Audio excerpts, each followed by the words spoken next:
Aaron Graham talks about learning the difference between life and death in Guadalajara, Mexico. So he says, hey, kid, get your gun. I want to go for a little drive. I said, where are we going? He says, you'll see. I'm like, okay. So pop down, go in his car. He says, hey, kid, turn the stopwatch on your Casio Ironman. I'm like, why? He says, you'll see. So I'm like, okay, I got my gun because I'll see, and we're going to go where we're going to go, and I'll see, and turn on my watch because I'll see. So we're driving, and all of a sudden we pull up in front of this house that's totally overgrown, and gate busted off the front, and it looks like a big property. And so he says, okay, turn your watch off. Tell me how long it took us to get here. So I turn it off. He says, how long? I said, 13 minutes. He says, that's the difference between life and death in Guadalajara. I'm like, okay, so you got to tell me something because I don't know where we're at. He says, we're at 881 Lope de Vega, where Kiki was tortured for 3 days and murdered. Welcome to Game of Crimes.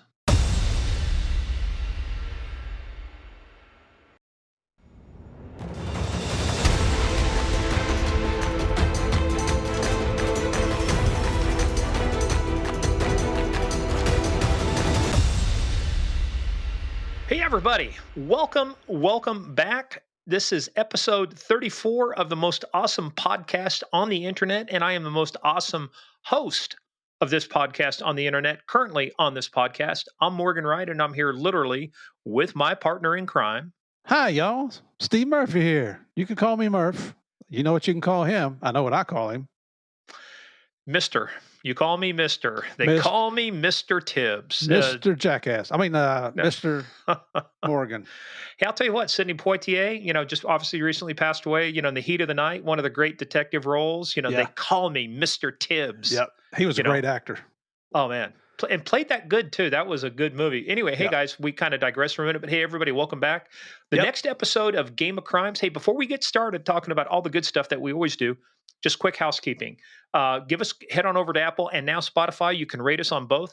Give us the 5 stars. Tell us, you recognize us for busting our humps each and every week to bring you quality content, quality guests. And by the way, just because we're just darn good guys, gosh darn it. Yes. You are so right. That's right, mate. And head on over there, as they say in Australia, head on over there to our website, gameofcrimespodcast.com. We've got our new book list is there. So you got to watch all of the books that we have out there. Jay Dobbins, 2 of his books are on there. Guest a couple episodes ago. So we'll have more guests with books or movies, depending on what they have coming out there. Merch, mailing list. So head on over to gameofcrimespodcast.com. You definitely want to do that for this episode because Aaron Graham had a ton of pictures. So a ton. And I am telling you right now, the first picture I put up there, it's the one of him side by side of Pablo Escobar. And you tell me that Pablo's not still alive. And Pablo's not dead, Murph. It's like the moon landing. You faked it. He's not dead. He looks like Aaron Graham. And Aaron will probably never speak to us again. And I know he's not going to send us any more pictures. Sorry, Aaron. And also follow us over there on the social media at Game of Crimes on Twitter, Game of Crimes Podcast on Facebook, and the Instagram. But where you got to be, where we went from recording our random surprise episode on the Colleyville synagogue hostage situation. The good friend of mine is the chief of police in Colleyville, Michael C. Miller. You saw him on the news talking about that. So we just did a Patreon episode about that. So we went into it. We had some good discussions. And by the way, both of us actually said really great things about the FBI and their hostage rescue team. And we do today. Well done, guys. People are alive today because of what good people did in Colleyville that day. Yep. That's guys with balls of steel that are going in front of somebody they know has a gun. And maybe bombs, too. Remember, because he said he had bombs, too. So, yeah. God bless you guys. Takes some cojones of steel to do that stuff. So we'll have to come up with a shirt for that. Huevos grandero, el stilio. Stilio. That's a new word. It is a new word now, El Stilio. Yeah. So, but you got to go over to Patreon, patreon.com/Game of Crimes. That's where all the good stuff is. It's where we talk about like our random surprise episode. We may have a couple surprises coming up. We're looking at doing another series after our highly successful Narcos series, our 12-part series with Steve and JP.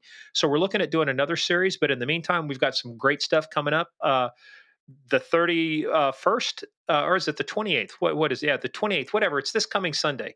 I forget. We're doing our live stream and we're doing it on American History X. So it's never too late to join and come see Murph and I do our Narcometer review of American History X with Ed Norton. January 30th, Sunday. January 30th. I knew it was sometime this month. That's all that matters. But you know what? You know how you find out? Go sign up on Patreon and you'll get the note where it's automatically written in there. So head on over there. Also use our email, gameofcrimespodcast@gmail.com, over at PayPal or paypal.me/gameofcrimes, whatever makes it easier for you to support the show and to help us bring you more exciting content. Now, quick disclaimer. This is a show about crime. We talk about bad people doing bad things and bad people doing bad things to good people. We do take the stories extremely seriously, but as you can tell, we never take ourselves serious. We talk about we have some very dark topics, but we're going to try and have some fun with them. So hang in there with us. Yeah, and one of the ways we have fun is, guess what time it is, Steve? It's time for Small Town Police Blotters. And boy, this one I pulled. It's not so much out of a blotter, but it's going to be the subject of a blotter if this person follows through on this personal ad that was placed. So, Steve, this little ad, and I'm not sure where it's from. The title of it is Pig, and it says, "I saw you at Tiki Bob's. You grabbed my butt, and I told you if you did that again, I'd kill you. You did. I need your address now. Call me here." And they gave a phone number. Jeez, what an idiot. Now, what is PIG? What does that stand for? She was calling the guy a pig because the guy grabbed her butt. She said, "If you do it again, I'll kill you." Well, he did it again, and now she wants his address. Whoa, okay. Well, jeez. That's a serious woman. Don't do it. Don't cross her. Hey, and many of the times too, we've said, many of the times people write headlines. It's just about marketing. It's like the one with the bank. Breasts may be a clue. If it's a male or female robber. Well, this one was an example of poor marketing. A report of panhandling was made July 17th in the 1500 block of Northwest Gilman Boulevard, wherever that is. The subject was located on the sidewalk. His sign read, "Smile. It makes your butt smile. It makes your butt tingle." Since he wasn't asking for any money, they couldn't take any enforcement action. But there he is, just standing there with the sign, "Smile. It makes your butt tingle." I'm laughing right now, and I don't feel any tingles in my butt. That's because, Mark, because you're clinically, because you have no sensitivity below the neck. I mean, everything's gone numb. Yeah, jeez. No, not quite everything.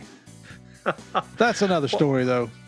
Here's another story. Well, speaking of another story, here is another story. Sunday, July 19th, 8:44 a.m. Report of a male riding a bike through the neighborhood yelling racial slurs. 8:47 a.m. Officer stops the man who says he's just trying to find his dog named Snickers. Oh, that's bullshit.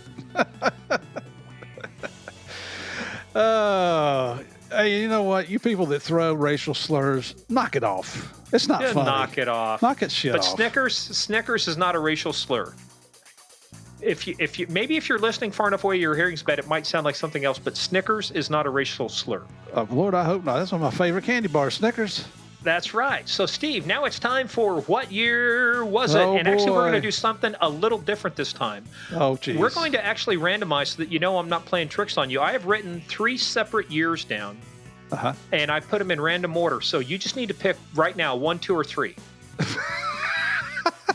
Oh, it's probably going to be as good as my guesses are. 2. No, that's how we're going to start off. So just give me an order, 1, 2, or 3. Make it random, like 2, 3, 1, 2, 1, 3, whatever. Oh. 2, 1, 3. Okay. I'll give them to you in that order because I randomized them to begin with, so we're making this scientific.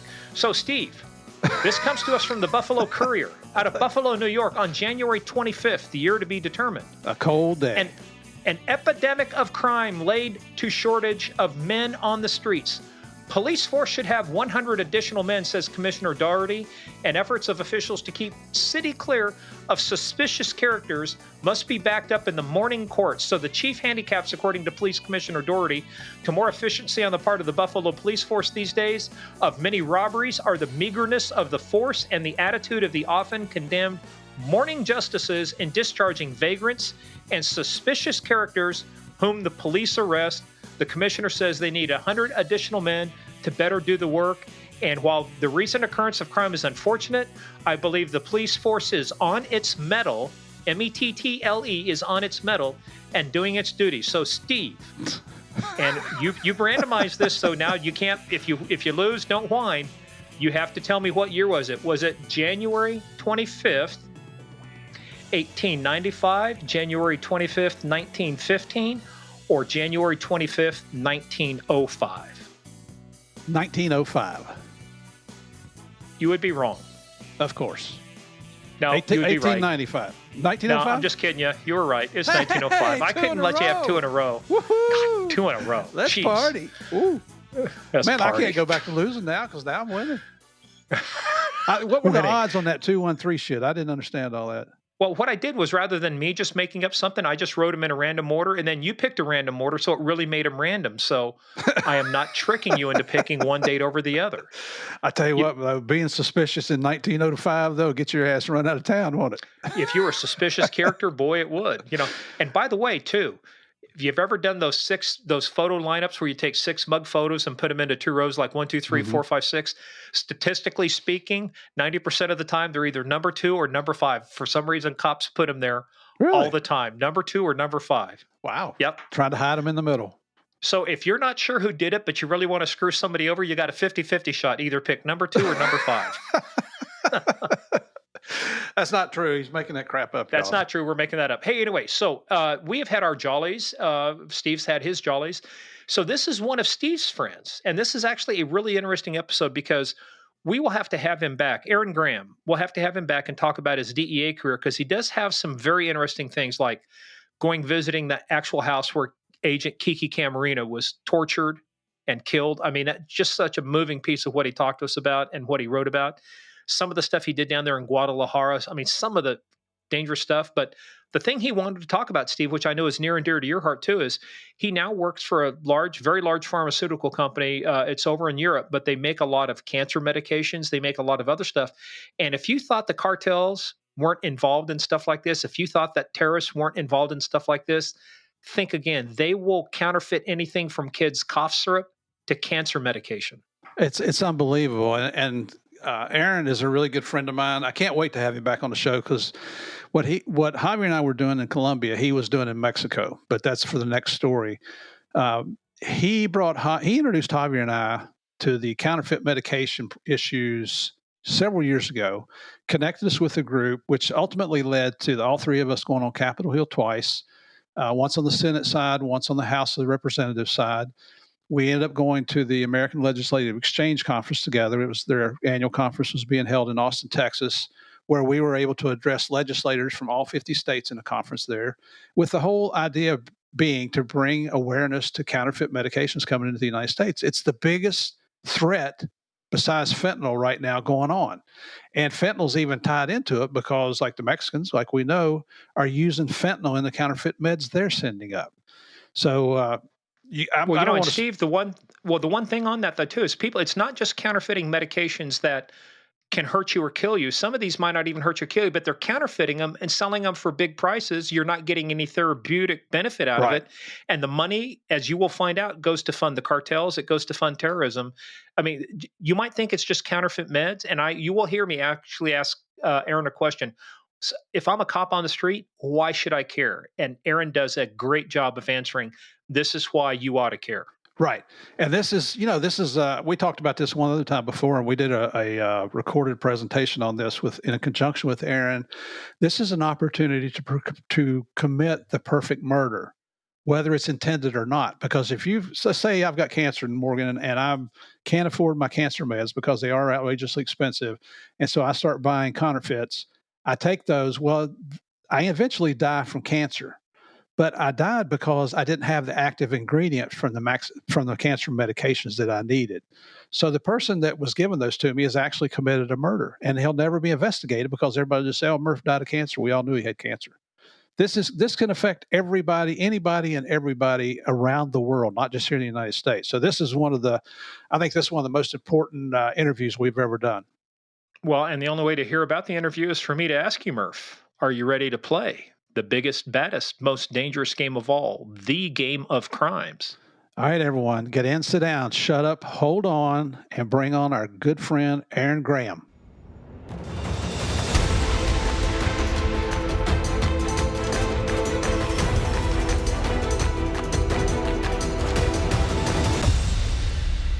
yeah, I stand corrected. I didn't think Murph had more than one friend, but apparently Aaron is that guy. So, Aaron, well, Aaron, buddy, welcome to the world famous Game of Crimes podcast. Woo-hoo. Thanks, guys. Hey, I got one thing for both of you. Go Yeah, whatever. Dogs. Go Georgia Bulldogs. 40 years later, and they win one. Okay. And just so y'all know, the new champions, the national champions of college football, I broke out my old Georgia sweatshirt, and I'm wearing it so both of these jerks can watch me the whole time on camera. You can't see it, but they can. No worries, Murph. Hey, what is the temperature down in Florida, you traitorous bastard? Oh, it's getting warm what is it already. right now? It's coming off here shortly. Yeah, no, it's not. It's staying on. You want to run with that? We'll stay with that. So anyway, hey, but Aaron, before we forget about you, let's get to you. Hey, man. So here's the fun part. You got a lot of great stories, and we're actually going to take people on a journey someplace they didn't think about, and it's the world of counterfeit medication. I mean, there's some I learned a lot of stuff just from our pre-call, but as we always do with everybody, let's find out, why in the hell did you get into law enforcement? I mean, what were you arrested as a youth? Did you fracture some laws? I mean, what was your glide path, through high school? What'd you do after high school, to get into this thing we call the profession of law enforcement? Yeah, it's a really good question, and it's a weird glide path for sure. I was sure I wanted to. I don't ask anything but good questions. I mean, that's redundant, but go ahead. Feel free. Hey, Aaron, this shit doesn't get any easier. He's going to be like this the whole time. That's not what you said, Steve. Yeah, you're born and raised in San Diego. My grandfather was a math teacher. I was a pretty good math student. I wanted to coach high school football, so I thought, well, I'll major in math, get a job, coach football. And I ended up coaching college football for a couple of years, but it really wasn't the ideal choice for me. So, what college? University of California at Berkeley. You're kidding? Yeah, wow. Are they Division I? Wow. Does it get colder as this interview goes on? They've got their own division, don't they? Okay. Yeah, that's the nuclear-free zone division out there next. Yeah, right. Exactly right. So then, I found that a lot of my friends that had played football with me in college had become policemen, and they really enjoyed it. And they talked about, look, you're on a team, which is a big deal for athletes, and you're responsible for yourself, and you can self-initiate, and you can make a difference in the world, all of which made sense to me. And so I started out at San Diego PD and spent 2 years there in patrol, and really it was thought-provoking every day. You could really make a difference, but you could also see stuff that you never in your life imagined.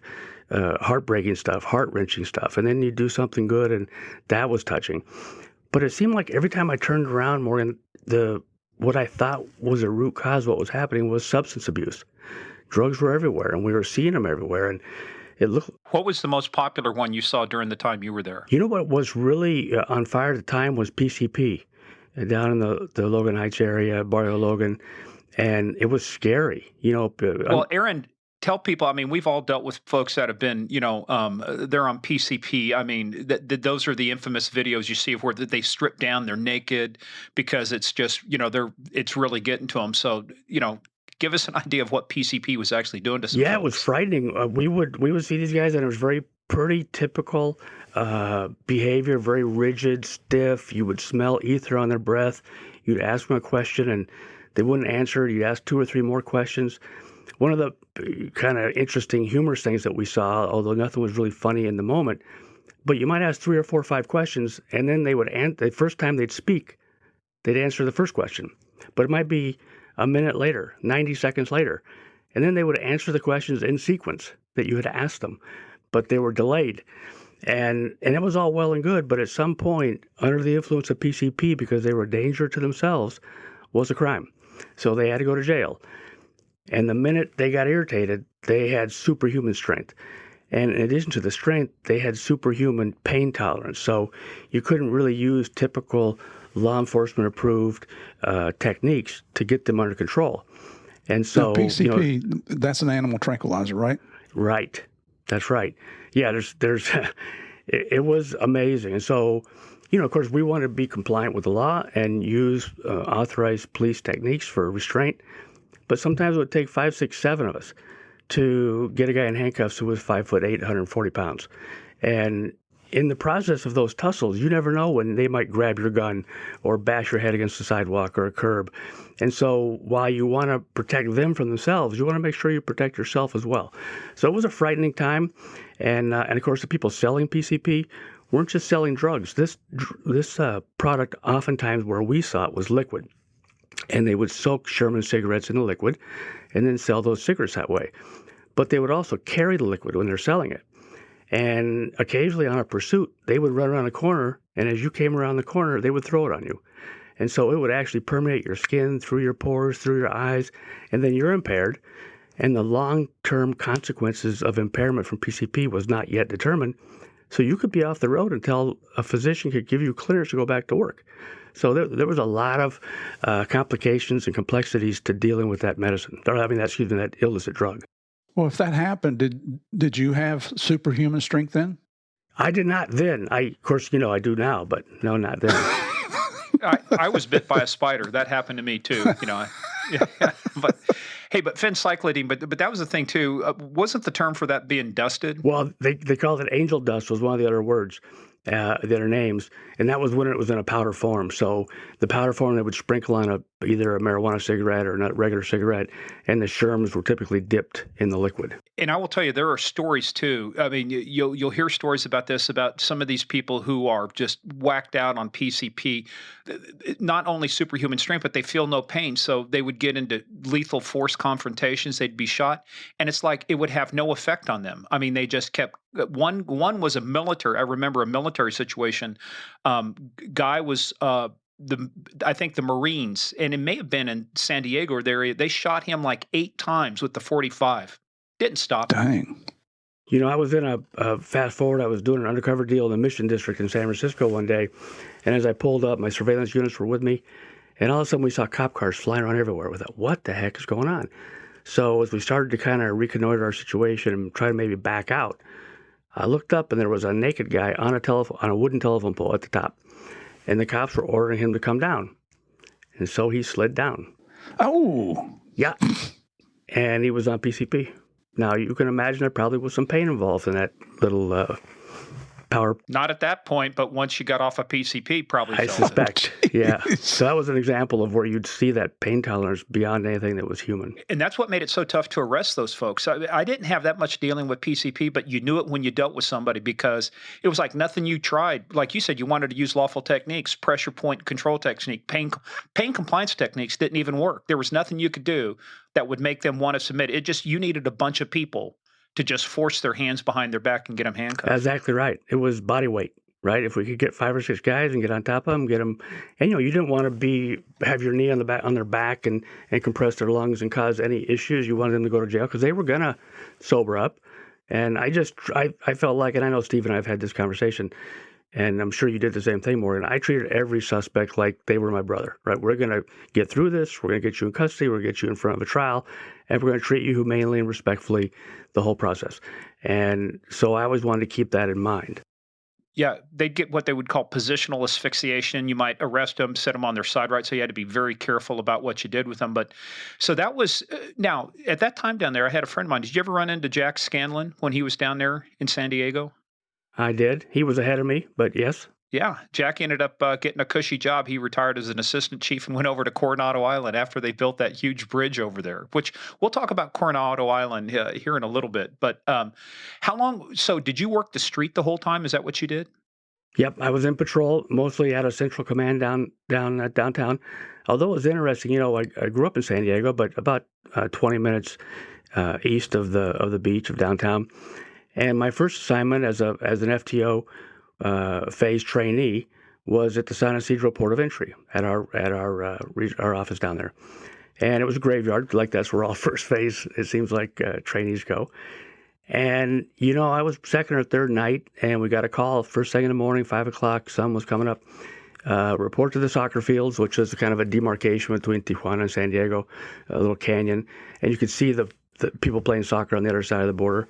And so they said, report to the soccer field. So my training officer, Miguel Peñalosa, says, get ready, kid. This is not going to be good. And I said, what's going on? He says, you'll see when we get there. So we get up there, and there were 2 women crying, beaten, had been raped. 3 men had been shot. And it was the first time I saw the consequences of illegal immigration at the border like that, where it was a real trend where the coyotes would bring them across the border, rape the women in front of the men, shoot the men, keep the money, and go back to Mexico. And I'm thinking to myself, I was born and raised in a blue-collar family. My mom and dad both worked, and we put ourselves through school, and we just didn't see people treat others that way. And it was devastating. I'm not going to lie. I still, remember some of those. It was 2 or 3 times a week. That's how I started my morning at the end of my shift, was reporting to the soccer fields and seeing that kind of inhumane behavior. Carnage. That's unbelievable. Now, what year was this? 83 to 85. So when you went through the academy, though, with San Diego, do they have their own academy? It was called the Regional Academy, and it was at Miramar Junior College, Community College, and it was all of the departments for San Diego County could send candidates there. It was mostly the sheriff's office and San Diego PD, and then a few smaller departments. And then you could go there as an open enrollee to go through the program and then get hired afterwards. Yeah, that's kind of unusual because a lot of people don't realize this. One of our other guests that we've talked with, and I'm not sure which order the episodes will come out when we talk with Jared Reston, he put himself through post down in Florida. Paid the money, go through the college, and then look for a job. So, were you hired by San Diego PD and then sent to the college, or did you put yourself through and then get hired? No, I didn't even understand the process of putting yourself through. So when I got hired by the PD, they hired me and then sent me through, and I was part of that particular class. Yeah, you seem like you're a fairly intelligent guy, though. How did you miss that part of it? It's like many surgeries I had, and Steve's had some of the same surgeries. I just don't ask questions about stuff I don't need to know. That's right. My brain's not that big, so I can only retain so much. So I ask what I have to know, and then I go. Yeah, it's called the bookshelf effect. My mind, the same way. It only holds so many books on there. You put one book off, another one falls off. I only got so much room to hold books. So Precisely. So at what point did you decide that you wanted to move on from San Diego PD? Because I tell you, the other thing too is it was tough to leave that too, because it's 80 degrees all the time. Oh, by the way, I have to ask you, did you ever meet Ron Burgundy? No. Our paths crossed a few times. And I saw him on TV with Steve Murphy one time, but I didn't know him. Who? Oh, man. You haven't watched Anchorman, Ron Burgundy? No. Stay classy, San Diego. I'm Ron Burgundy. Don't put a question mark there. He'll read anything. Steve, I'm sorry. We're way ahead of you on this one, aren't we, Aaron? I'm sorry. You woke me up. Yes. I was dozing off there. This interesting story. His sweatshirt's got you sweating. Yeah.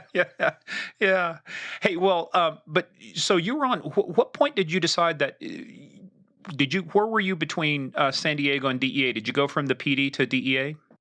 I did. I was in the gym one day, and a guy comes up and says, "Hey, I worked out at a gym out in the East County called Valley Barbell. It was 24 hours a day, and it was about half cops and half criminals. The Hells Angels chapter was out there, a bunch of convicted felons, all the cops and firemen. Everybody got along great. One day, a guy comes up and says, "Hey, can I talk to you?" I'm like, "Oh, I guess." We're standing in the gym together, 4 a.m. He says, "I'm with DEA. I think I know that you're with the PD. I think you'd be great at DEA." I says, "Why?" He says, "I just see how you get along with that convicted bank robber and that convicted homicide suspect and the actual president of the Hells Angels at the time was in there."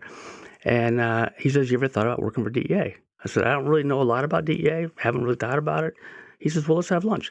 So we met at El Torito, and he told me why I thought I should do, why he thought I should do it. And it turns out a friend of my father's had told my dad that I had to do it as well. I'm like, "Well, if you guys, I'm sure you're both wrong, but let's talk about it." And it was awesome. And they told me what we could do, what I could do. And it was really, working at the time, it was about the same time I realized that substance abuse and addiction seemed to be the, root cause of a lot of stuff I was seeing. So it made sense at the time. And so I applied and got hired in the fall of 1984. So I have to ask you, when you said some of them down there were convicted felons and firefighters, were they the same people, or were the firefighters not the convicted? Well, the firefighters. We have to dog on firefighters. Yeah, they moonlight. Yeah, I'm just not going there with the firefighters. They're in much better shape than any of us, so I'm just leave it at that. They have all the time in the world to work out and eat food and, do all that good stuff. But, hey, let's go back to Hells Angels. Do you remember the guy's name that was the president? No, I don't. I don't remember. I did meet the founder of the Angels some years later in San Francisco, and of the Oakland chapter, Dutch Schultz. And I didn't know them, but picture this: I was going to Oakland one day when I was with DEA in San Francisco, And I was going to the clubhouse to meet with a guy who he wanted to buy some coke. So we're going to do a reverse undercover.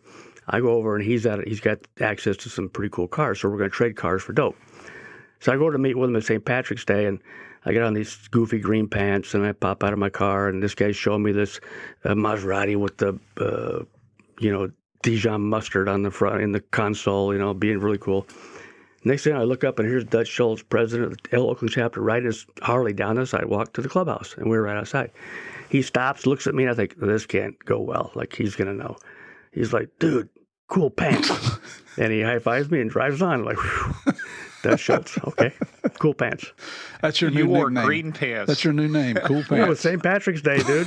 Cool pants. Yeah. Instead of Cool Hand Luke, we'll call you Cool Pants Aaron. All right. Yeah. There you Okay. go. Hey, but you get on DEA, so that you said that was 1984. So you'd already had a couple years under your belt. What was that like? Going from the local PD now to DEA, walk us through going through the academy and stuff and up towards, where you got your first post at. And by the way, throw in how you learned Spanish. Well, let's start with the Spanish, since that was when I was an infant. Back in the day, they had a program called the Bracero program, and it was a work program where you could come across the border from Mexico, work in the United States with a worker permit. Both my parents were working, so they could buy their first home. And so they had to find somebody to watch their first kid, and then their second kid, and then their third kid, while my mom and dad both worked. So they hired this woman, and on Sunday night, she'd come across the border, take the bus up to El Cajon, where I grew up, and they'd pick her up, and she had her own bedroom. All three of us were in the same room, the boys. But at the time, I was the only one, and so she would come on Sunday nights, and her English wasn't great, and my parents' Spanish wasn't great. But I was with Maria from the time I woke up till 5 o'clock every day, 5 days a week. So if I wanted something to eat, drink, or get out of a dirty diaper, I better learn how to speak Spanish. And, she was like having your grandma. It was awesome. And so by the time I was 4 or 5, I was a Spanish speaker. I remember my own grandmother saying to me one time, she had to learn Spanish because if I was asking for galletas or agua or jugo, she didn't know what I was saying because I was unknowingly speaking both languages at the same time. And I think most people know that's when you teach a language, right? When the child's small, the brain is absorbing everything. And so I was very blessed that my parents thought that was important. My parents continued to stress the, learning Spanish. And I actually had a 5th and 6th grade teachers who, impressed that upon us too. I was very fortunate I didn't learn anything, but people kept trying to teach me. And in 5th and 6th grade, we had teachers who really thought it was important we understand Spanish, speak Spanish. That was many years ago. We studied the Aztec, Inca, and Mayan civilizations, and we were fortunate, and I always thought it was great, and so I kept working on it, and I think it probably contributed to me getting hired by DEA. I was a Spanish speaker, I had a degree in finance, and so I think it probably helped. And so to your point, so I applied to the DEA in I think the summer of '84. Got notified in November of '84 I'd been hired. I was going to start the academy in February of '85.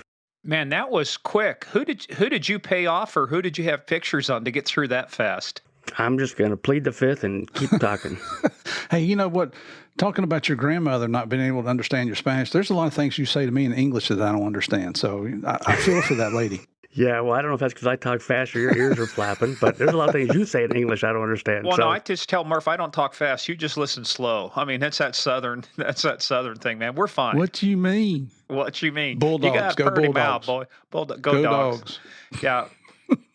But guess what? Alabama's already consensus number 1 for next year already. So there you go. Sherry Foster says hello. Yeah. Yeah, we'll talk about her later. But back to our regularly scheduled podcast. So we're in. So when you got to the academy, did you have to take you'd already spoke, like you said, it was good that you were fluent in Spanish. Did you have to take a proficiency test at the academy, or did that come later for them to determine what's your level? Yeah, so I did not, we did not have any proficiency exams going to the academy for Spanish because it wasn't really required. However, what was required, and we didn't anticipate this, was as many people who know the history of DEA, and really, if anybody, for the people who watch Narcos on Netflix, that show that really, I think, escalated the awareness about DEA, and especially the great work that Steve and Javi did. The show starts out with the kidnapping of Kiki Camarena, DEA agent Enrique Camarena, and how that really changed how the world saw drug trafficking and the cartels behaved and what have you. And well, that happened just before I started the academy. And Kiki was from Imperial Valley near San Diego. Many of the agents that I started working with in San Diego were friends of Kiki's. And so that was quite a, welcome to DEA moment. And it changed my academy experience as well significantly. I got there and there were threats out there going to kidnap agents, kill agents. When we did PT, we couldn't run off campus unless we had armed escorts. And it really changed the way we viewed what we were doing and how serious it was, what the real risks were. And unfortunately, my father had passed away before that time. And so, my mom, she didn't really know what I was doing, but the news about Kiki was so omnipresent, and especially if you were in San Diego. And so that was not good. I had to keep assuring my mom that it wasn't going to be a problem and that we were safe and we were smart and we were well trained. It wouldn't happen again. Of course, we all know those kind of things continue to happen. Well, hold on there for a sec, because you said it wouldn't happen again, but then it actually did a few months after that, right? Yeah. I graduated the academy, went to San Francisco, and then I was selected to go to individual terrorist awareness training at the Federal Law Enforcement Training Center, being taught by the Special Forces. And it was for agents either being assigned to high-risk locations or in high-risk assignments. And I was on the SWAT team working undercover. So I got nominated to go to this 5-day school, and I met an agent named Victor Cortez, who remains a friend to this day. And Victor knew Kiki quite well. And I met Tom Gomez, who remains a mentor and friend to this day. So we were working out one day after class, and both of them were competitive powerlifters. And Victor says, and it was hard to talk about for some of those guys who knew Kiki well, because he apparently was a super personable guy. Everybody liked him. Victor says, but it's not going to happen again. And I think we need to keep in mind that we need to be safe. We need to be aware. We need to pay attention, but that's not going to happen again, because the pressure that was put on the government and the traffickers and others, it's not going to happen again. And not long after that, Victor transferred to Guadalajara, volunteered, and he was kidnapped by the state police, tortured for, I think, 8 hours at the state police headquarters. And fortunately, after Kiki, we paid much closer attention to where our agents were, especially in that city, and I'm sure in Bogota, even stricter. So immediately the agents at post went out looking for him and found him being drug out the back door of the state judicial police building where they've been torturing him. And who knows what laid in store for him after that. But he was rescued and transferred back to the United States, got a job in international training. And I had a chance to call him and, check in on him like we do with all our brothers, see how he was doing. And, of course, that's when he gave me my first warning. Do not go to Guadalajara. It's too dangerous. It doesn't make sense. Don't do it. So, of course, you know what I did? I volunteered for assignment to Guadalajara because we're going to talk about that. Yeah, don't go there. It's dangerous. So what do? You didn't go because you were told to go. You volunteered to go. So we're going to get to that in a second. You look at Aaron here. He's as gringo looking as I am. What the hell's wrong with us? Yeah, it was pretty clear who we were, right? Kind of stuck out like sore thumbs. Yeah. Let's go back to that, though. I mean, how the hell... I mean, that's the equivalent of saying, like, I'm in Virginia. The next thing, our state police out here would go kidnap another law enforcement officer and torture them for 8 hours. I mean, what were the conditions on the ground at that time that allowed the state police, of all people, the state police, to kidnap an American agent just not too long after Kiki and think that they could get away with this? The reality is what at the time was the DFS, which was the CIA in Mexico. They were involved in the kidnapping, torture, and murder of Kiki. Agents from the Policía Judicial Federal, the feds, actually grabbed Kiki and took him to the location where he was tortured and murdered. And none of them had gone to jail yet. So I think there was some, and it breaks my heart to say this out loud. I grew up on the border. I love Mexico. It's my second country. I love the people of Mexico. But, there's corruption everywhere. We have it as well, as both of you know. We have our own corrupt police officers and federal agents. And so there was an element that was involved in both those incidents.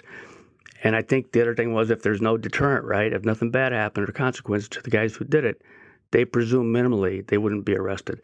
And I have to think that's what led the state police to think they could get away with it.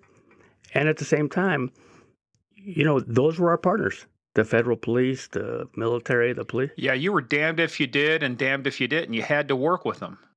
We weren't getting anything done by ourselves. We didn't have, arrest authority and didn't technically have permission to have weapons in country. So those were our partners. I like the way you said technically. That's a good point.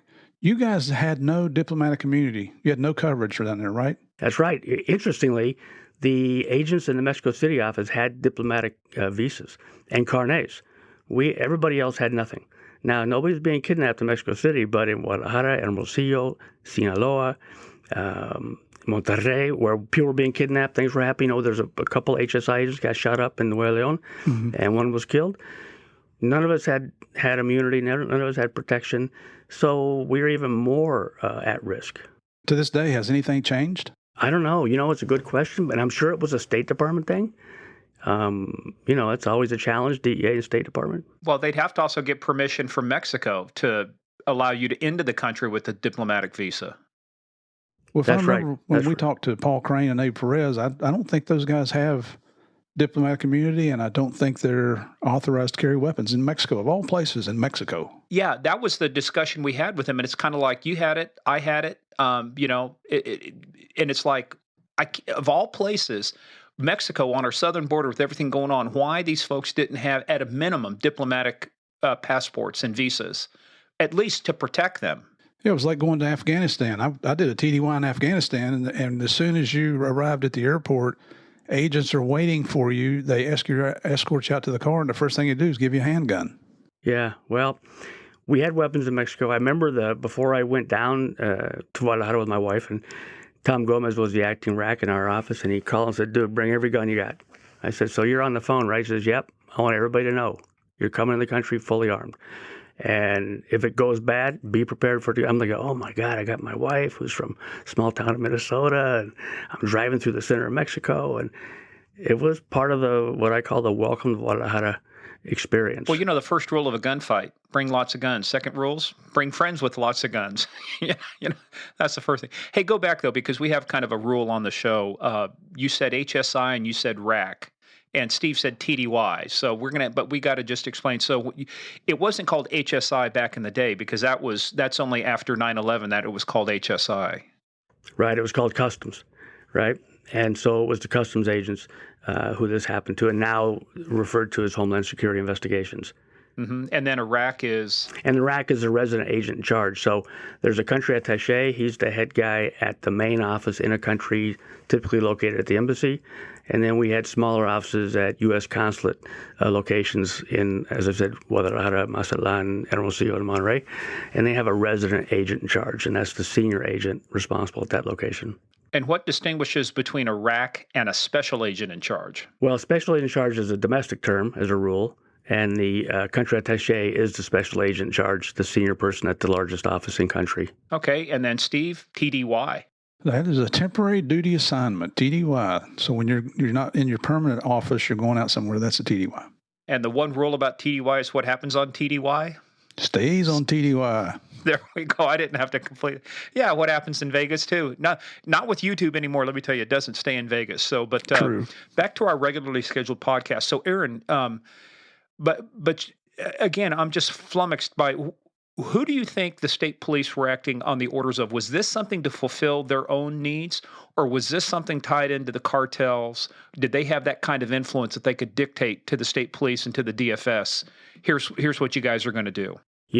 Virtually every public servant in Mexico, from my experience, is at risk of being dictated to by the traffickers. And as Steve and Javier used to have in some of their narco stuff, their hats and their shirts and other things, plato plomo. So plato plomo is a very common term in Mexico. It means silver or lead. So we would call the honeymoon phase when a new comandante would come to your area. And within that first week, there was the honeymoon phase where they might work with you at DEA. But at some point thereafter, the main traffickers in the area would come to the comandante, send a representative, bring a bag of money, and just say directly to the comandante, plato plomo, would you like this money? We'd like to give it to you as a gift, as a welcome to our city gift. Or, we'll show you pictures of your kids and wife and where they go to school and where they work and where you live. And that won't end quite as well for you. So, again, I'm not apologizing for them being corrupt. I don't have Stockholm Syndrome, which, agents like Steve and I are often accused of having because we work closely with our local counterparts. But, they wanted to be policemen. That's why they went into law enforcement. And they end up in a situation that is incredibly hard. And I had a number of really good friends who were comandantes who were murdered by the traffickers at some point. So it doesn't end well, and it's a travesty, honestly. It's funny you mentioned that because I didn't spend near the time down in Colombia, that Steve and Javi did, obviously, but just working on Plan Colombia. But their big thing, I remember talking to somebody one day. They said, look, you got people come up to you. They want information out of a system. They want to know something. They go, hey, look, here's $20,000, which is more than these folks would probably make in 5 years, or we're going to kill your whole family. I mean, how do you deal with something like that? And then if you go report it, guess what? You're reporting it maybe to people who are going to pipeline it right back to the people that wanted to pay you the money, and now you're really screwed. And that's well understood throughout the country. One day I was going down to the embassy in Mexico City, so I flew from Guadalajara to Mexico City, took a cab to the embassy, and we were talking, and the guy, I said, can you take me to the embassy? And he says, yeah, what do you do? Of course, I gave him the typical cover story. I was an assistant attaché to the consul general. He said, oh, yeah, okay. So, and then when you're working for DEA, it was pretty clear I wasn't a State Department official. And I said, okay, so since we're there, tell me what you think about the drug problem here, and how prevalent is it, and how do you view it as somebody who's working for a living and what have you. And he said, well, first of all, the problem's in the United States, and we're stuck between the source country and the consumer country. And they were pretty clear and happy to point that out to us. And if you had any shame or humility or honesty about you, you'd say, yeah, that's a problem. And that's why we have a demand reduction program, and we want to educate people, what have you. But I said, okay, so I accept that. And I said, but how do you avoid it, or what do you do? He says, well, I avoid it because they haven't approached me yet. And I said, what does that mean? He says, well, if I had 100 hectares of land and I was growing beans or corn or whatever, and somebody came and said, we want you to grow marijuana here, I would grow marijuana. Because if I said no, they'd kill me right in front of my family, then they'd plant the marijuana on my farm. So, it was very candid, a conversation. And again, it breaks your heart because there's these people that have families and are working every day and trying to make a difference. But it's not about becoming corrupted. It's about wanting to survive. Did whatever happen? Do you know what happened to the people that were accused of kidnapping Victor? No, I don't know what happened there. He was whisked out of the country, and I don't know. Technically, and you probably had the same thing in Colombia, our official agency that we work with was the Mexican Federal Judicial Police. We weren't supposed to necessarily work with the Army. We weren't supposed to work with the state or city. But it wasn't uncommon to run into these guys wherever. And then a state police officer say, I got some dirt for you on Comandante so-and-so, or the Jefe Grupo of the feds. And so then they became your informant. So you did work with them, and you just try to keep an arm's length distance, not be caught with them in public, what have you. But you had to take information from wherever you could get it. But we did not do a lot of work, at least during my era, with the state police because of the Victor incident. So we didn't have any interaction with them, let alone pursue anybody responsible for Victor's kidnapping when I was there.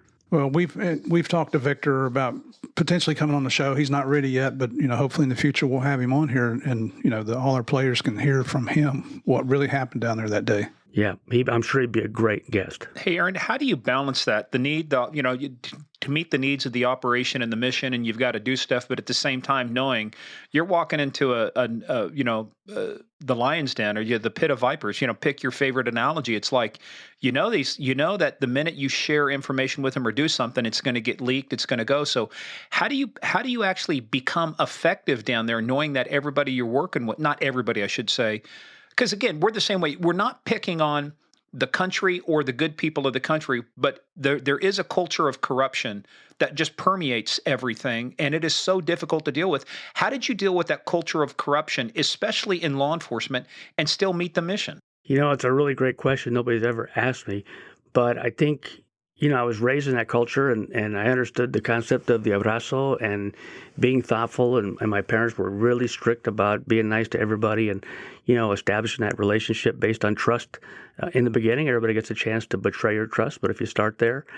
And I just found that the vast majority of the police officers I met wanted to be friends, wanted to be policemen, wanted to do the right thing. And so you went there with that in mind. You didn't give out your location or anything that they shouldn't know or that could compromise your safety or your family's safety. On the other hand, look, they had wiretaps on your home phone. They had your wife's picture and your picture based on your application for passports for Mexico. So they knew everything about you. And so at some point, you know what? You just never closed both eyes. You worked really hard. You let them know occasionally you knew what you knew. And honestly, there were times where I said, look, if you know something that could result in either me or my wife or subsequently my infant son being kidnapped or hurt, let me know, please, and I'll do the same for you. Díganos qué es un abrazo. Abrazo is a hug. So when you see in the Latin culture, men will shake hands, hug, slap each other on the back 3 times, then separate and shake hands again. And, it's interesting because, I was born in 1958, so we're all about the same age, 47. And I see math was not one of your strong. You said you got a business degree? I had a minor in math. So, see, I didn't have a major. If I had a major, I'd have probably done math better. So, but going down, we didn't hug a lot. It was just not in our culture at the time. And I'm sure Steve saw it as well in Colombia. When you get to Mexico, everybody's hugging, and men, women, animals, and it was very customary. And now that sounds like Tennessee too, and parts of West Virginia, hugging animals, right, Steve? Well, be careful. Javier told me you can be from West Virginia, and if you get divorced, you're still cousins. Right, so that's a good thing. Of course. Well, where's the question in that? Aaron, you're my man. You're my kind of guy, dude. Finally, 2 on 1. Hey, all I can say is go Dogs. Yeah, well, you keep saying it. I hear you. And I'll keep that until you get out. Go ahead. For the next year. So, but you know what? That was the kind of gesture of affection and respect. And so, every meeting would start with that. And you take these guys in your confidence. You hope they do the same. And there were many instances where the commandant, they would more than once call me for a meeting at Sanborn's, the locals, like a Denny's. They have a confectionery shop and a pharmacy and a big restaurant. And he would ask me to meet there and don't bring anybody with me. And he'd want to tell me what his personal problems were, his professional problems were. He'd have the restaurant shut down. He'd have his guards out front with AK-47s. And he'd want to say, I got these threats. I got these issues. Can you guys help me with X, Y, Z? And he'd always remind me, I'll never let you get hurt. If I find out they're coming for you, I'll tell you. I'll warn you to get out of the country. I'll never let you get hurt. And I believed him. I mean, I could have got hurt anyways, but, I just feel like, and, establishing rapport and friendships and relationships and trust, I don't think that's an innate skill. I think it is an innate skill. I don't think you learn it. Either when you talk to somebody, you trust them or don't trust them. You can establish rapport. And I don't know, I felt like we had good relationships. But again, you don't know. If somebody told them, look, here's $100,000, pick up Graham today, or we're going to shoot you in the head, or here's your wife at the beauty salon, they're going to pick you up.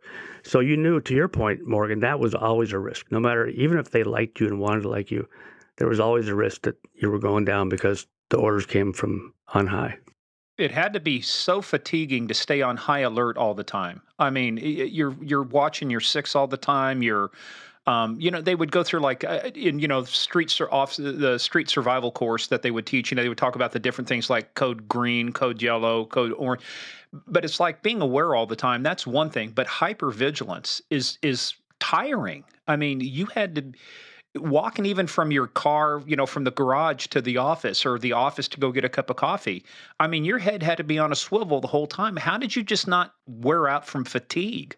I heard Steve talking during the interview with Connie about compartmentalizing, and you kind of had to do that, and you had to force yourself to do it.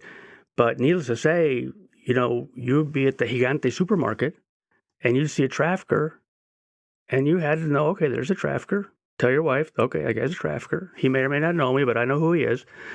And you just keep shopping because you can't surrender. You can't go lay underneath the bed. You might as well go home then. But it was exhausting. I remember being really tired and not really knowing why. And I'm a guy who gets up at 4 a.m. to go to the gym, work out, and that's how I start my day. So it wasn't that, because I'd always done that. And it wasn't until sometime later I realized it's because I'm always paying attention to what's going on around me. Walk out of the office, walk out of the house, walk out of the grocery store. And then we had some threats, and I got to get my wife and child to the airport, and then I got to make sure they don't get picked up. And there were times where we would evacuate the wives, and then we'd stay at post, and we'd have to double up.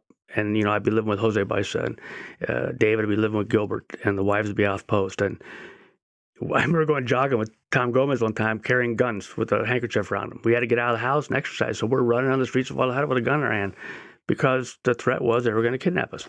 And it was, to your point, it was exhausting. You know what? That when I came out of Columbia, I got stationed in Greensboro, North Carolina.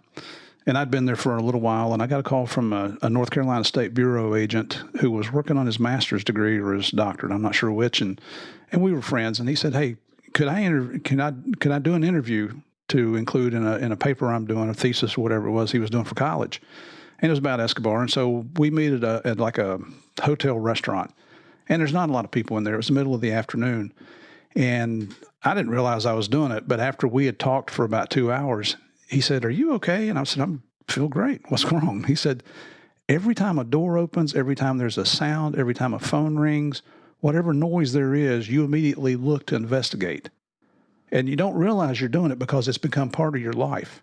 But that's what keeps you alive, isn't it?" And is that the same restaurant, Steve, where you left your gun behind? No, that was a Pizza Hut. He was so relaxed, Aaron. He left his gun. Left my Left his waistbelt. weapon. I had my gun, my creds, my handcuffs, extra mags. It's nice of you to leave a whole package. Yeah, it's one-stop shopping. One-stop shopping. But but that's the other thing too, is that even to this day, I mean, Steve, how long have you been out of the business now? You've been out since what, 2013? Yep, I retired in 13. What about you, Aaron? Yeah, 2002. 2002. I guarantee you, same thing I do. You guys go to a restaurant. Where do you sit? Somewhere you can put your back to the wall.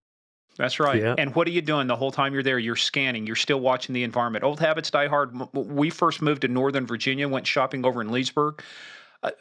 We're at when there was still a Kmart. I remember walking through the Kmart. My wife said, "Hey, those guys just said you were a cop. You were a cop," and I wasn't at the time. But it's the way you look. You walk through. You're scanning everything, looking at quadrants. Where's my exit strategy? Where are the exits? If this happens, what am I going to do? And it's like, just old habits die hard. But you're right. It's like we had a armed standoff situation one time with the guy that we knew he had AIDS. He was an IV drug user, got AIDS from that, had cut his chest with a knife. It was just whacked out. And we're standing there. It was only 45 minutes, but 45 minutes holding a weapon on this guy, hoping that he doesn't come across, into that zone. We got done, took him into custody, thank God. But that adrenaline dump at the end of 45 minutes, I have never felt so tired in my life. Well, it's funny you say, they know when they look at you. My daughter was 15 or 16. We were living in California, and a friend of mine had tickets for the Raiders-Chargers game. That's quite a rivalry in Oakland. He asked if I wanted tickets. I said, yeah, that'd be great. So I asked Megan. She says, yeah. I said, okay, so even though we're Charger fans, we're going to wear Raiders gear. Now, wait a minute. Which Raiders was this? Was this the Oakland Raiders? Oakland Raiders. Okay, not the Las Vegas Raiders. No, or the Los Angeles Raiders. Yeah. So I told Megan, I said, listen, here's the deal. We're going to wear Raiders gear, because we're going to ball game at the Oakland Coliseum, and just keep looking straight ahead.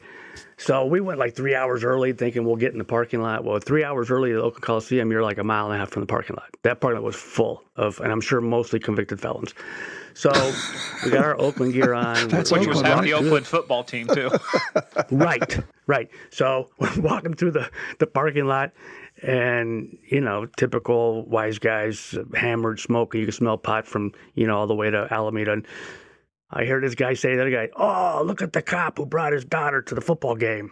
Now, I had not been a cop for 8 or 9 years at that point. Megan says, "How they know?" I said, "Keep looking forward. Don't say anything." They know. Look, we know. They know. Megan didn't know she wasn't supposed to talk. Like, just keep moving. Yeah. And it's now I got my 15-year-old little girl with me, and these clowns, they know. And I don't know how they know, but it's frightening. They're as good at that's part of their game too, right? It's like we can look at somebody and say, hey, this guy's a tweaker, he's a meth head, or, he's obviously, of course, the tattoos up and down the neck, and the Hell's Angel cut, kind of gives it away.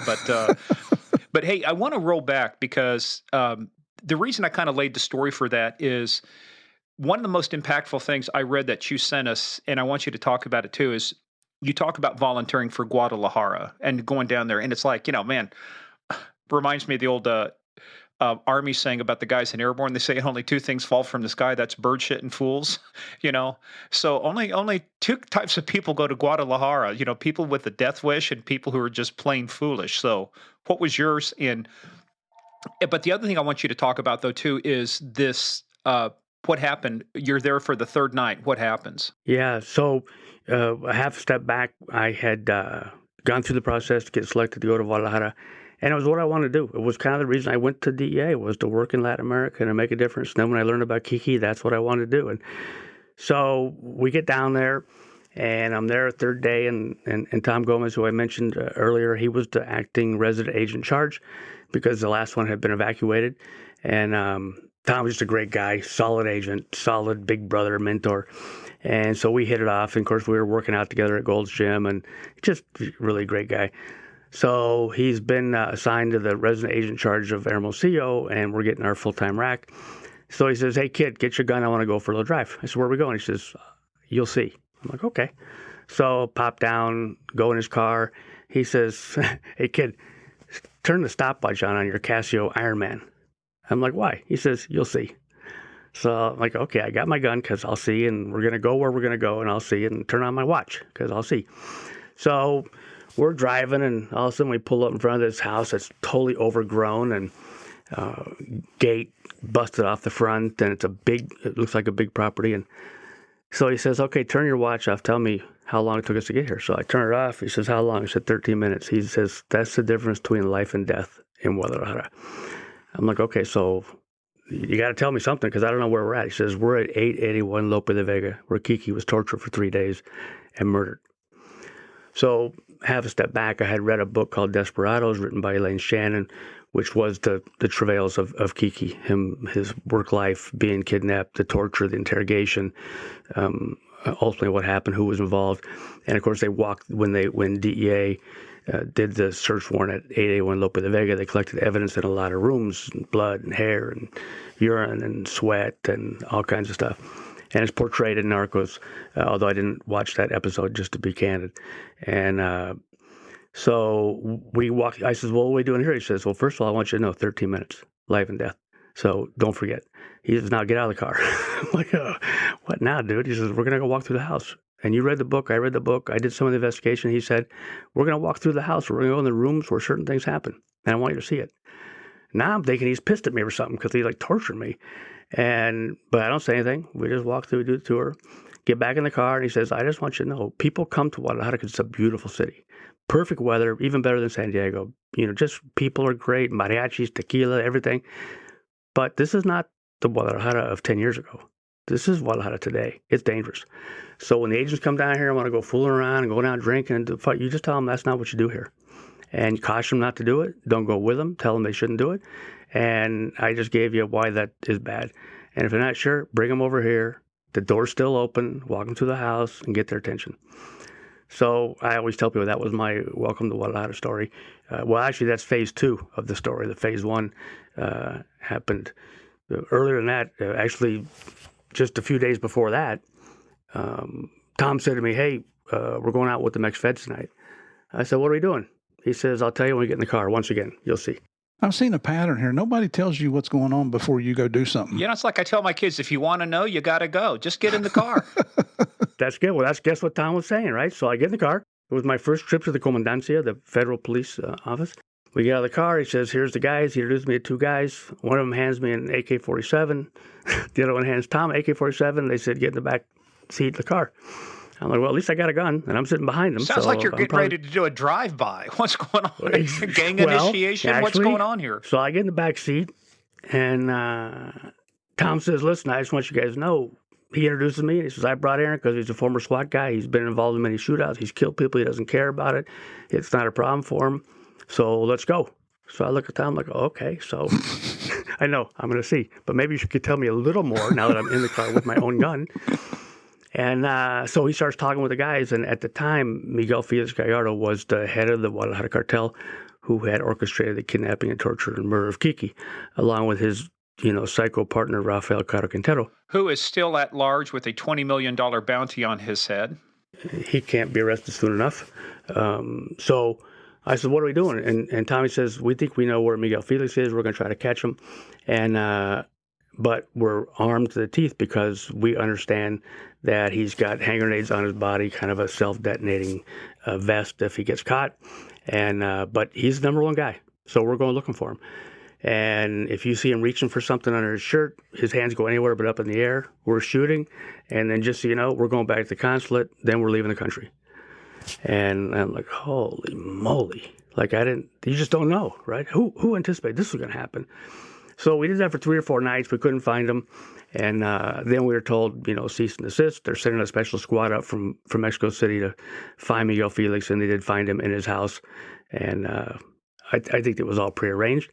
But nonetheless, the idea that I had been given an AK-47 with my boss, and we were going to go, maybe kill the world's most dangerous trafficker at the time, it was not something I was used to, frankly, growing up, in San Diego. And just it was a different mindset going to work there. That's a real welcome to Mexico, isn't it? I mean, dose of reality right there.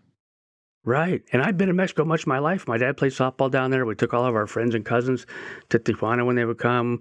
When I was 16, we'd go to Rosarito Beach, and dance and drink and eat lobster for $5 on the coast. And just it was a very different Mexico than the one I thought I grew up and knew. Hey, just for a point of clarification, too, the house that you went to, we know we talked about, they said it was shown on Narcos, but that was not the exact same house on Narcos, or was it? I don't think it was. I didn't watch the episode, so I can't say, but I don't think so. Steve, do you know? I don't. And it's funny because I just watched Connie and I watched those episodes last week. That's the first time we've been able to watch, that we've chosen to watch Kiki's death. Hey, I want to ask you something, though, because I'm going to bring this up, too, because I don't care. I'm like Ricky Gervais. I don't care anymore after his 2020, Golden Globes thing. But there was a piece of shit documentary on Amazon Prime called The Last Narc that said that the CIA was involved. I mean, what was that guy's name again, Steve? Hector. Yep. Hector Breyes. Yeah. I mean, I don't want to talk ill of one of your kind, but I'm going to for this guy, because this guy sold his fucking soul for money to tell a story that has been disproven many, many times over. I'm surprised that Amazon picked it up. But this bullshit that the CIA was involved in it, that other DEA people were involved in it, I mean, to me, it had to affect you when you were down there. So when you heard about this Last Narc coming out and what Hector was involved in, I mean, that sends you through the roof. Were you going to do another drive-by? Did you get an AK-47? I mean, because I would have been like, let's load up. Let's go find this guy and beat his ass. I hate to say that about one of your fellow DEA agents, but I thought that was just to sell your soul like that and throw your agency under the bus and accuse other American law enforcement of conspiring to kidnap one of their own and kill them. That's beyond the pale. What'd you think, Steve, when you heard about it? Well, actually, I've dealt with Hector a little bit on the Narcos. They were talking, the Narcos series. They were actually talking to him about getting part of his story, and then he thought he was going to become a millionaire out of it. And I got to tell you, what Javier, we worked for Netflix or Gamont or the Narcos series for 2 years. What I made from Narcos combined with my government retirement check, I made more as a working agent for the government. So it's not a lot of money. I mean, it's it's nice to get a check every time an episode's edited, but it's not that much money. So when he thought he had a deal worked out, he called me. I was in New York at some meetings, and he said, hey, just want to let you know, I think we've worked out a deal. My lawyers talked to Netflix. Looks like we're going to sign the contract next week. And I said, well, did you get your $1 million? He said, no, you were right. We're getting a small amount of money. And he said, that's why I'm calling you. Should I sign this contract for that little bit amount of money? And I said, Hector, there's only one question here. Is anybody else offering that money for your story? No, nobody is. And I said, well, there's your answer. You either do it or you don't. Well, then the Netflix scout was killed in was murdered in Mexico doing, he was in the wrong place at the wrong time, and he didn't make the right connections. So that nixed Hector's contract with Netflix. And then the next thing you know, he's got this thing going with Amazon Prime. And if you've watched it, the 3 guys he brings on there to support his argument, all 3 of those should be on death row. They shouldn't be out running around like that. And that one psycho, he tells a story and then he gets that 1,000-yard stare like, he just went freaking crazy sitting in his chair. I mean, you should never entertain people like that. Those are stone cold murderers is all they are. And he's giving them airtime. It really pisses everybody off in DEA. I didn't watch it. I just thought, to your point, Morgan, I thought if I did watch it, who knows how I'd react. And I'm not a reactionary kind of guy. I learned in Mexico how to compartmentalize stuff and say, okay. Or as my dad would say, wait for your day, right? Be patient, your deal. So I didn't watch it. But I must have gotten 100 emails and phone calls from friends who were not DEA saying, did you see this? Is this possibly true? So that's what made me mad. But see, I had another experience with that guy. I'm sitting in Guadalajara one evening, and we had 4 cable channels in English at the apartment complex we lived in. And I always said I felt like I was, Bernard Shaw's nephew or younger brother, because he was the man on CNN, and we'd watch CNN every night and what have you. So we turn on the news, and they're announcing that the DEA kidnapped Dr. Alvarez Machain in Guadalajara that day. And tell everybody who that guy is. So Alvarez Machain was a doctor who the traffickers used in Guadalajara to keep Kiki alive while they tortured him. And he was injecting insulin into Kiki, and every time he'd lose consciousness, he would bring him back to life so they could torture him longer. And he was the brother-in-law of a former president of Mexico, Echeverria. So this doctor, some people had tape recorded these interrogations and torture, and they had positively identified him as being at the house, keeping Kiki alive, administering first aid so they could continue the torture and abuse. And so, lo and behold, Barreas orchestrates a kidnapping of the doctor in his office in daylight with some police officers from a neighboring state, throw him on a plane and fly him north. But they didn't tell us about it. So now it's 6 o'clock at night, and I'm watching the news. I call my... Wait a minute, back up. This guy, Hector, the same one we're talking about, orchestrated an extrajudicial rendition of a doctor across a border without authorization? Well, I don't know. I'm not saying that part. I'm saying he was in charge of Operation Leyenda, and Operation Leyenda executed this kidnapping and arrest. And shoved him through the fence.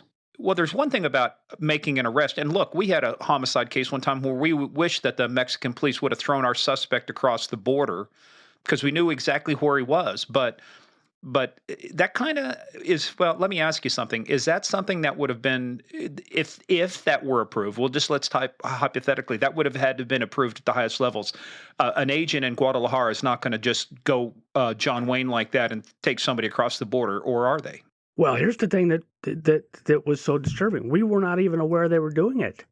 They used Mexican state police officers from a neighboring state to do this activity. So I'm sure they would hide behind the fact that I don't know how he got there. He just got thrown over the fence, and we recognized it was him. Coincidentally, we're there, and there was an arrest warrant for him, so we arrested him. But the fact that they didn't tell the agents living in that city that this was going to hit the fan on worldwide news. So now, imagine this. So we're there under diplomatic cover as assistant attachés at the U.S. consulate, and within days, our name and the city we live in is in every newspaper in the Republic of Mexico. It's in Proceso magazine, which is like Time or Newsweek in Mexico. And we've been telling everybody we work at the consulate as assistant attaché, and you have a wife with you, and you're trying to blend in and not let anybody know who you are. Now all of a sudden, everybody in the Republic knows who you are and where you're at, because of course the Exterior Department for Mexico has all of our pictures and our names, where we live, because we had to give them to them to get visas to come in the country. And now everywhere across the country, they know who we are and what we do. And so now, we were working at a Gold's Gym, can't go there anymore. Everybody knows who you are. And there was a trafficking group that ran trucks for Caro Quintero, who owned Gold's Gym. If you had money, you owned everything. And if you owned everything, you probably were a trafficker. And so, we had that happen. And so, of course, that was the first time I had to send Karen home back to the U.S. because we thought it was going to hit the fan. And next thing you knew, the DEA Air Wing was flying to Guadalajara to take us to Mexico City. Well, we figured out what do we do next? Because now everybody knows who we are and where we are. And, it's somewhere between mad and scared. Because the reality is they know where you are. They know who you are. And look, I don't, right, wrong, or indifferent. The Supreme Court has said we can do those arrests in foreign countries as part of the Noriega deal. But it seems to me a common courtesy to let your agents know, here's what we're going to do in your city, so you can be aware and be prepared. Yeah, because they just subjected you to the biggest shit show in Mexico at that time. They put your personal safety at risk, your family's safety. You go into it knowing that there's risk, right? But for somebody to do something like that, not give you a heads up, not let you pre-plan, move people out of the area before something like this happens. I mean, I guarantee you, just in my little brain here, I'm thinking about it, but I guarantee you, the minute they found out about about this. I guarantee you there were some people thinking, oh, now that we know where the guy is, we're going to go take a shot. No doubt. And that's, it's funny you say that because, look, I signed up for it. And I know Steve had the same experience, and so did every agent who had a wife or family at post. We signed up for it. So smart or not, at least it was a knowing decision. But you don't subject your wife and family to that. And somebody else took it upon themselves to put my wife, in my mind, at risk. And obviously to this day, 30 years later, I'm still pissed off about it because I don't think it was right. And then this Amazon thing, I saw a letter from former administrator Jack Lawn on the Retired Agents Association who called BS on that entire thing. And he was a friggin' hero after Kiki was kidnapped and murdered. I mean, absolute hero. And, we don't say that about ex-FBI agents very often, but he came from the Bureau to become the administrator at DEA. And he actually was the administrator who swore me in and gave me my badge and graduation certificate. And to this day, I think he's a hero. And he was not aware of the day they were doing it, when they were doing it. He was at the International Narcotics Conference down in Panama, I think, that day. And it was a bad thing. I don't think it was right, and for 100 reasons. Well, too, when this show came out on Amazon, like you said, they did audio record Kiki's torture. And my understanding is they wanted to play some of those audio recordings in that show, and they eventually decided, that's pretty cold and ruthless. So they wrote out transcripts of portions of it. But the worst part about this whole thing is all it did was upset Kiki's family, his wife, his children.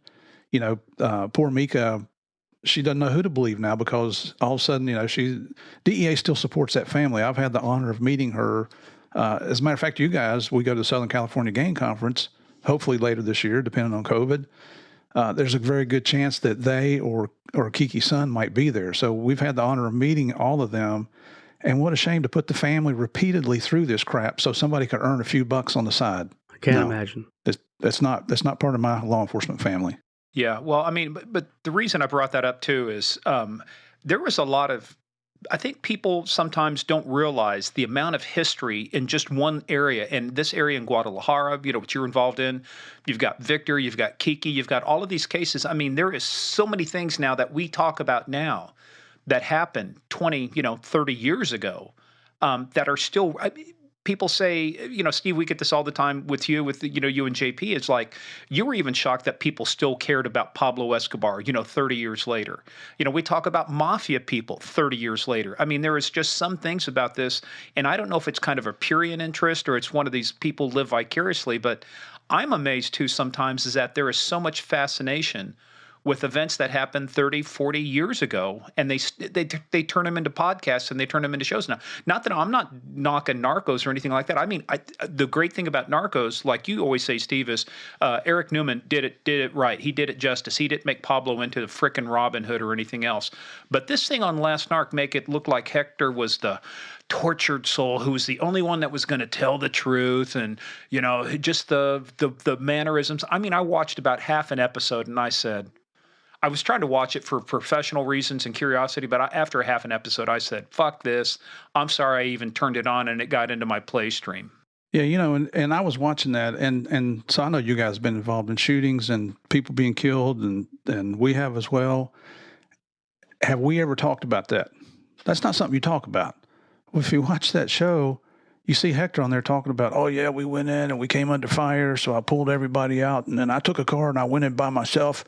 And I remember seeing this guy in a corn silo shooting down at us, a sniper. So I ran in the corn silo and I shot up through the roof and he came falling down and he's laughing about it. I mean, what a bunch of crap. Holy cow. This guy is off the rail. The ones that got to sit and talk about it and brag about it all the time, that's... It probably didn't happen that way. No, the real operators, it's like my dad was a World War II vet. How many World War II vets, sat and talked about the good old days? And they didn't. It was just not something that you talked about. You knew what they did. They're real operators. But anyway, we probably beat this up a little bit. Took us on a side channel here. That's all right. Let's get back to our regularly scheduled podcast with you, Aaron. But the thing about Guadalajara too was it is a small world, a very small world. And speaking of a small world, you're talking about your wife and your infant. We're going to talk about a few things before we get to talking about the counterfeit meds and stuff. And you have a very interesting story, too, with Steve Jobs I got to get to because I'm a huge Mac fan. But besides that, going back, It was a very small world. You were on a plane one time, and there was somebody who you had helped put in prison, right? Sitting right next to you on the plane, going to where? To Guadalajara? You know, we talked about this before. You go out to a restaurant and there's somebody you put in jail. You go out to lunch and there's somebody you're working undercover on. So in the mid 80s, I was doing a hand-to-hand heroin deal with a guy in Oakland. It was kind of, I still remember it was kind of funny. He was sitting in the front seat with me and the informant was in the back seat, and we pull up and he gets in. I said, well, where's that? Was 3 or 4 ounces of Mexican tar heroin. He says, it's right there. I said, I don't see it. He says, it's in the bushes. I said, well, go friggin' get it. No, I'm not getting it. If I touch it, then I get arrested for selling it. I wanted to explain the law, but I thought it was okay. So I told the informant, dude, go get the heroin out of the friggin' bushes. So he goes and gets it, brings it back to me, hands it to the idiot trafficker. He hands it to me. I said, this the stuff you put in the bushes? Anything else in the bushes we should know about? No, that's it. I said, okay, good. I gave the bus signal. He went to prison. And it was a minimum mandatory 5 years. And so he goes to prison. Fast forward, we get selected for Guadalajara. I go to language school, come back. We go down to Mexico. And then, we wanted to start a family. So Karen goes to the United States to give birth in Minnesota. And then in October, and then from October, she flies to San Diego to my mom's house, and I fly up for Christmas. So first I see my son. I was late for the delivery because, airplanes, and she went a week early. I blame her. But nonetheless. Oh, that's going to go over well. Oh, yeah. I missed it. And she still named him after my father, and I wasn't even there. So that's how awesome she is. Which little town in Minnesota, by the way? Alexandria, Minnesota. It's halfway between Minneapolis, St. Paul, and Fargo, kind of equidistance. Oh, Fargo, eh? Yeah, my brother-in-law, my sister live up in Apple Valley, just outside the Twin Cities, and it's a beautiful area up there too. Land of 10,000 lakes, And, beautiful. But Fargo, eh? We'll have to talk about Fargo later. Yeah, eh? My mother-in-law's from Fargo, and she's, in the world of everybody talks about, oh, my mother-in-law. I have a different story. My mother-in-law is why I married my wife. She is awesome.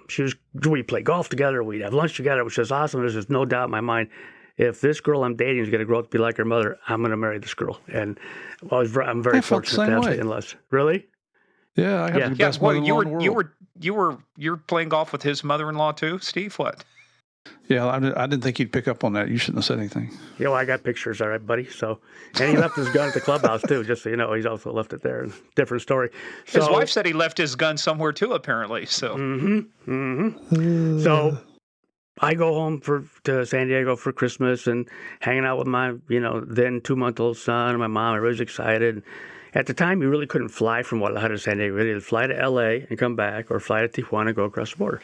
So we'd fly to Tijuana, somebody pick us up, and or I'd take a cab to the border and walk across. So this day, my brother drives us down to the Tijuana airport, and the car seat and the bags and just a ton of stuff and sneaking my gun on and blah, blah, blah. And I had to check the gun because I couldn't get through the magnetometer. So I'm on the plane unarmed. We're getting Karen situated and Jack's in his little chair. And I look up and who's walking down the aisle? The dude I put in prison for 5 years for heroin. He looks right at me. I look right at him. Hi, buddy.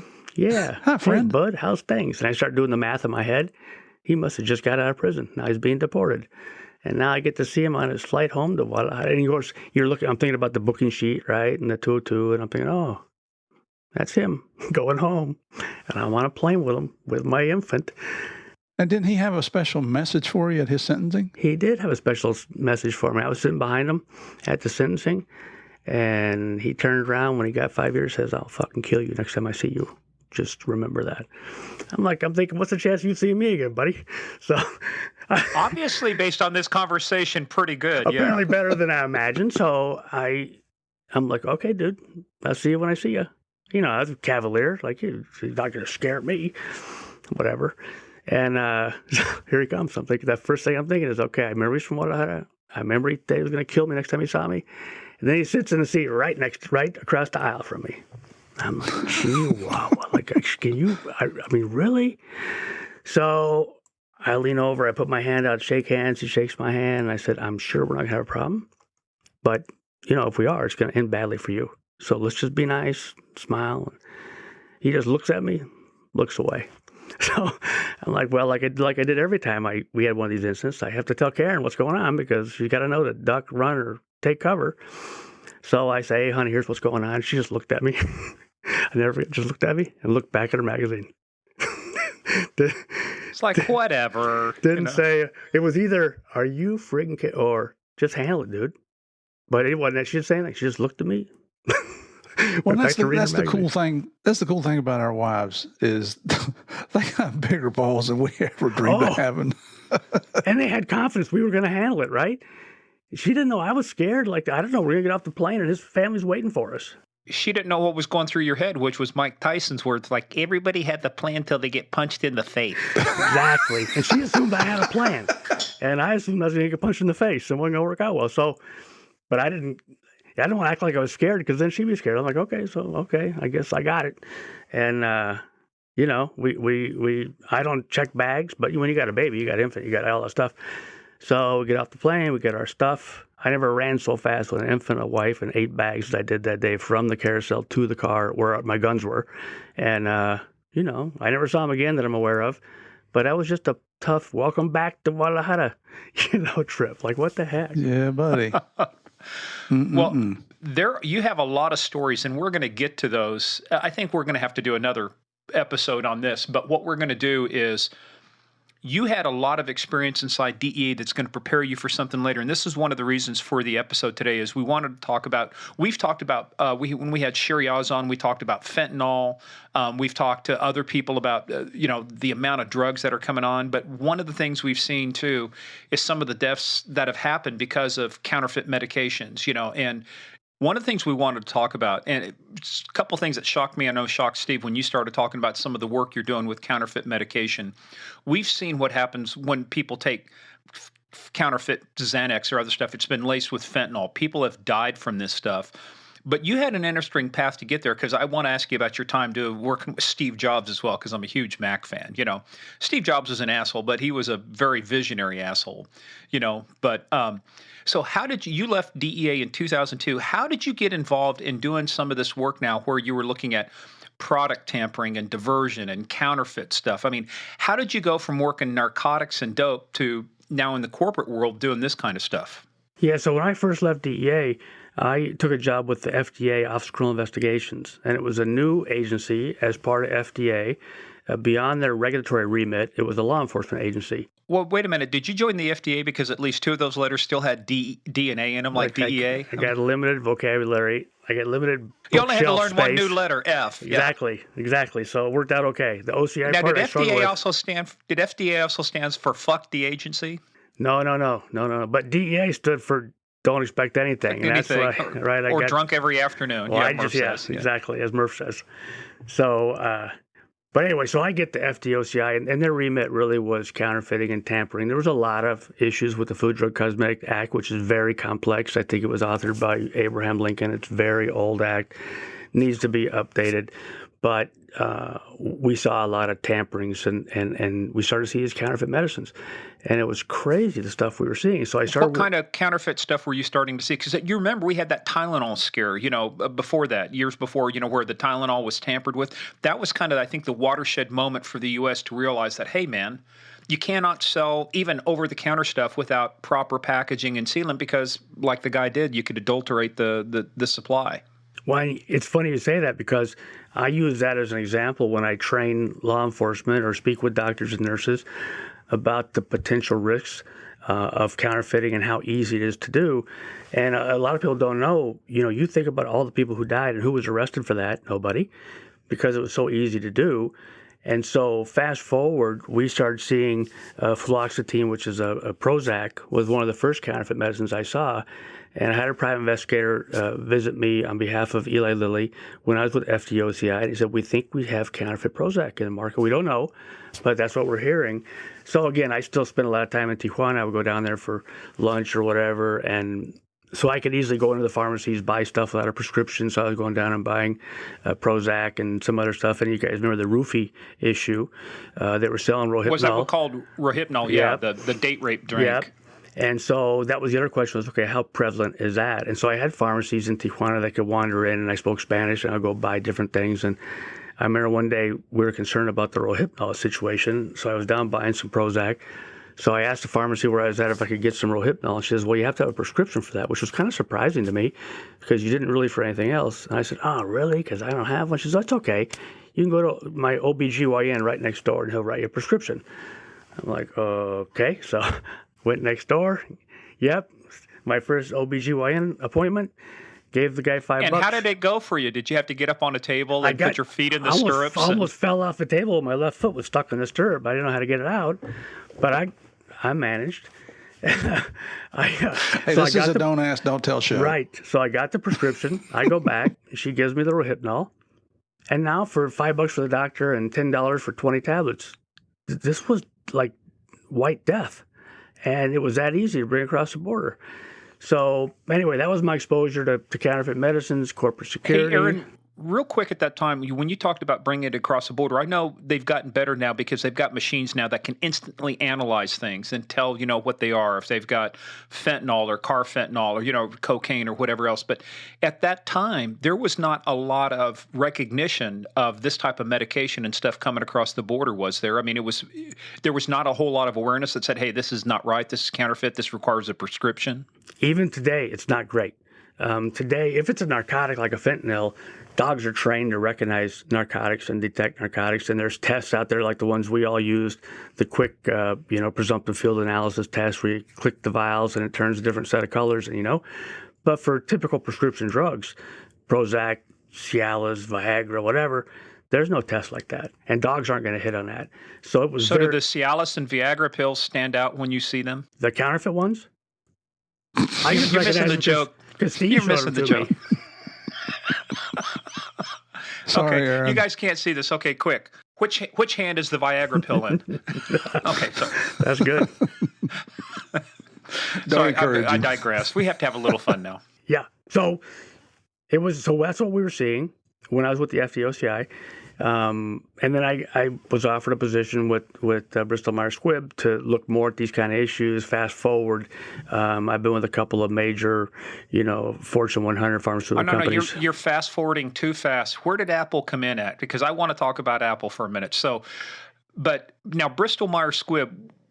How did one of the reasons you get an offer for them is because of their work with you at the FDA? Yeah, that's what happened when I was doing these cases and finding more information and then briefing industry on what we were seeing. The industry was great partners for law enforcement. And the vice president of corporate security for Bristol Myers Squibb, an amazing gentleman named John Glover, who had been the number 2 guy at the FBI. He was now the VP at Bristol Myers Squibb. He invited me back to D.C. for a meeting, and we drove around town and talked. And to this day, I remain, a huge fan of his. So he asked if I'd be interested in transitioning to corporate security.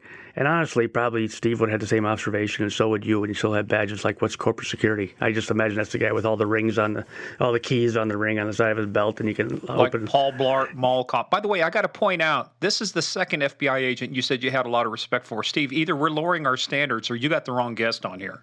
Well, we were in a bind. Scraping the bottom of the barrel. Thanks, Steve. Yeah. So what are friends for? But the reality was, right, if we want to understand industry and we want industry to understand law enforcement, let's have a marriage. And so that's how I got there. And so I worked for a couple companies. I'm not going to go into the names so we don't offend anybody. But then one of my bosses had accepted the first head of corporate security job for Apple, and they were going to run everything, which made sense. Like you said, you're a huge fan of Steve's, and Steve was a real pirate, so he did stuff the way he did it. Didn't mean it was traditional or customary or the way anybody else did it, and he wasn't going to do it the way somebody else did it just because they did it that way. He was going to do it his way. Most often it worked, and sometimes it didn't. And so he hired a friend of mine to become the vice president, start the group, and then he called me and said, hey, I had worked for him before, and he said, hey, you want to come here and do the anti-counterfeiting? I said, oh, the family's all Apple fans, why not? Moved back to California. So I got out there, and there's a lot of rumors about how Steve behaves and treats people and grumpy or whatever. I didn't know. I wasn't a Steve Jobs, I didn't read all about him. Just wasn't, I can't read, so I wasn't doing that. But I just didn't, that wasn't my thing. We caught that too, yeah. Yeah, we know. We all know. So, but I had heard rumors about, you don't really want to go to the 4th floor at One Infinite Loop because that's the floor Steve's on. And if you got on the elevator with him, you could be fired when you got to the main floor. I'm like, well, that won't happen because I don't go to that floor. So I went up to see the general counsel one day who was on the 4th floor, didn't really think about it, get on the elevator. First time I see Steve. And it was also rumored that Steve would ask you, what's your name? What do you do here? And you better have the old elevator pitch literally prepared. So I was prepared. So there's Steve Jobs. Like, holy crap, that's Steve. So he looks at my badge, says, what's your name? I want to say, same as on the badge, here, buddy. But I said, I'm Aaron. Yeah, can't you read? So I'm Aaron. I shake his hand. He says, what do you do? I said, I run the anti-counterfeiting group. Oh, you're the guy whose job I approved for 6 months. To myself, 6 months. And he had approved jobs at a certain level, which mine was at. So I looked at him kind of confused. He says, yeah, didn't they tell you it's a temporary assignment unless, you prove that we need to have you here? I said, no, they must have left that part out. He says, yeah, I told them we don't need this. We don't have a counterfeiting problem. And so I said, well, I hope I prove you wrong. And he says, well, good luck. Got off the elevator. I'm like, holy crap. Went back, told my boss. He says, well, yeah, he said that, but I knew you'd prove him wrong. I'm like, you might have wanted to give me a heads up before I moved my wife and daughter out here. So lo and behold, of course, like any commodity worth having, the pirates were knocking it off. And it didn't take long to figure that out. I went down to Argentina. I went to China. I went to a few places, and it was everywhere. So when I had gotten something I was in the UAE and had gotten a beautiful red iPhone with a radio in it, which, of course, we didn't make red phones at the time, nor do we make iPhones with radios in them. So I sent it over to Steve's office in an inter-office envelope.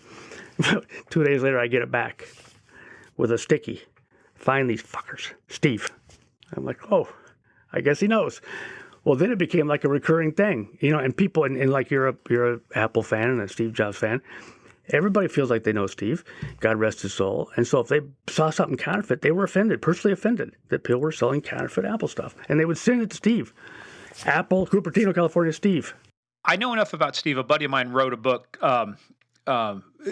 several books about him, but one's called The Presentation Secrets of Steve Jobs. Carmine Gallo wrote these. But I think the thing that offended Steve more than anything else wasn't so much the fact that they were counterfeiting it, but Steve paid so much time and attention to quality and design and the experience.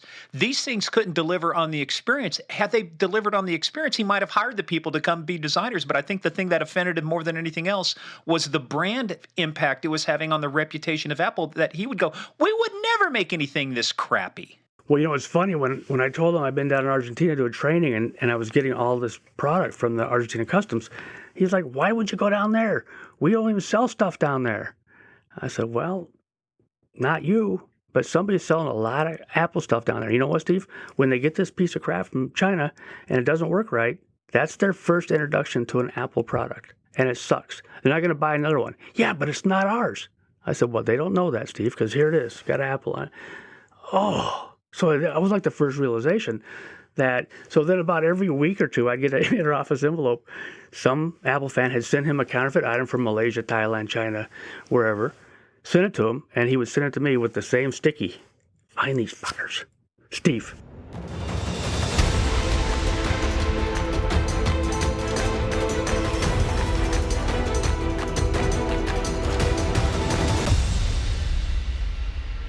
Hey, players, that is the end of part one with Aaron Graham. We're going to have part two coming out this Thursday. In the meantime, make sure you visit us on the socials at Game of Crimes on Twitter, at Game of Crimes Podcast on Facebook and the Instagram. And make sure you go visit us at patreon.com/Game of Crimes. We have a lot of good stuff waiting for you over there. And what's waiting for you on Thursday is part two of Aaron Graham talking about the rise of counterfeit medications.